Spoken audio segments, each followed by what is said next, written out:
7 amalan yang baik untuk dilakukan di malam nisfu Syaban. Bulan Syaban, yang terletak di antara Rajab dan Ramadan, menjadi salah satu bulan yang diagungkan dalam Islam.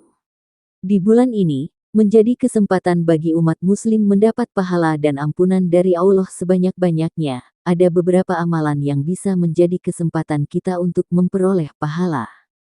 Berikut amalan yang baik untuk dilakukan di malam nisfu Syaban. 1. Puasa nisfu Syaban. Perlu digarisbawahi bahwa berpuasa sunnah tidak dikhususkan di hari atau jelang malam nisfu Syaban saja. Dikutip dari laman Rumaisyo, Rasulullah paling gemar berpuasa di bulan ini, dibandingkan bulan-bulan yang lainnya selain berpuasa wajib di bulan Ramadan. Rasulullah bersabda, "Jika tiba waktu malam nisfu Syaban, maka beribadahlah di malamnya dan puasalah di siangnya, karena sesungguhnya Allah Ta'ala menurunkan rahmat-Nya mulai tenggelamnya matahari, maghrib, di langit dunia dan berfirman, siapa yang meminta ampun akan aku ampuni. Siapa yang minta rezeki akan aku beri rezeki. Siapa yang terkena musibah akan aku sembuhkan. Siapa yang minta ini dan itu seterusnya, sampai waktu terbitnya fajar, matahari." Hadis Ibnu Majah. 2. Sholat sunnah. Amalan lainnya saat nisfu Syaban adalah menunaikan sholat sunnah. Ada yang mengerjakan sholat sunnah, seperti sholat hajat, sholat taubat, dan sholat tasbih. Rasulullah bersabda, "Barang siapa mengerjakan salat di malam nisfu Syaban 100 rakaat dan tiap-tiap rakaat dia membaca surat Al-Fatihah dan surat Al-Ikhlas 5 kali, maka Allah mengirimkan 500.000 malaikat. Tiap-tiap malaikat membawa satu daftar catatan yang terbuat dari cahaya.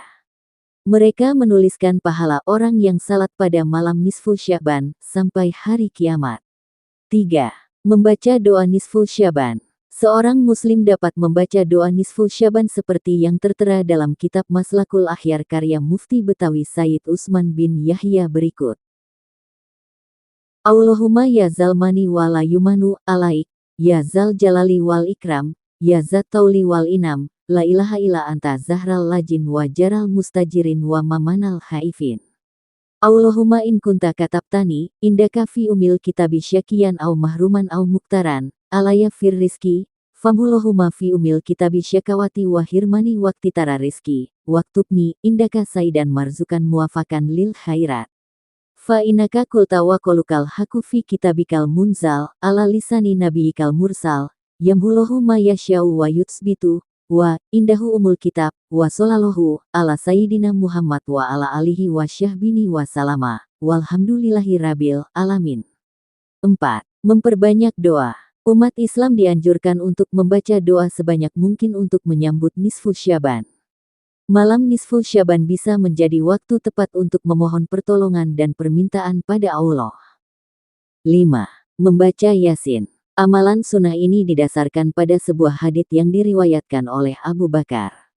Rasulullah bersabda, Allah SWT turun ke langit dunia pada malam nisfu Syaban.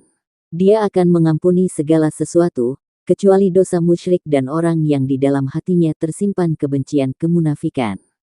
Hadis Al-Baihaqi. Di malam tersebut, banyak masyarakat yang membaca surat Yasin 3 kali, sambil memperbanyak berdoa.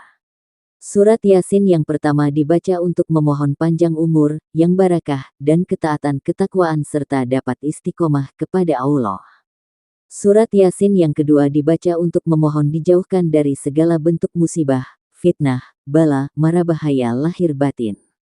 Ketiga, surat Yasin dibaca untuk memohon kaya hati yang langsung dari Allah. Surat Yasin tersebut juga bisa dibaca setelah maghrib. Adapun pembacaan surat Yasin pada malam nisfu Syaban setelah maghrib merupakan hasil ijtihad sebagian ulama, konon ia adalah Syekh Al-Buni dan hal itu bukanlah suatu hal yang buruk. Syekh Muhammad bin Darwisi, Asna Al-Matalib. 6. Memperbanyak zikir. Amalan nisfu selanjutnya adalah berzikir. Dalam zikir, umat Islam dapat mengucap tahmid dan takbir sebanyak 100 kali. Setelah itu, dilanjutkan dengan sholawat Nabi sebanyak 100 kali dan zikir-zikir lainnya kepada Allah. 7. Memperbanyak istighfar dan menjauhi larangannya. Tidak ada satupun manusia yang bersih dari dosa dan kesalahan. Itulah sifat manusia, yang dalam kesehariannya sering kali terjatuh dalam dosa.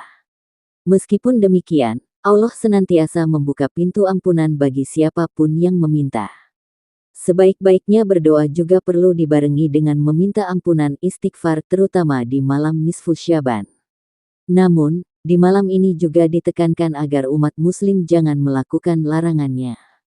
Sebab ada dosa yang tidak diampuni pada nisfu Syaban, sebagaimana diriwayatkan dari Mu'az bin Jabal bahwa Rasulullah bersabda, pada malam nisfu Syaban pertengahan bulan Syaban Allah akan mengumumkan kepada sekalian manusia, bahwa Allah akan mengampuni orang-orang yang mau beristighfar, minta ampunannya kecuali kepada orang-orang yang menyekutukannya, juga orang-orang yang suka mengadu domba, menciptakan api permusuhan terhadap saudara muslim. Hadis Al-Tabrani dan Ibnu Hibban.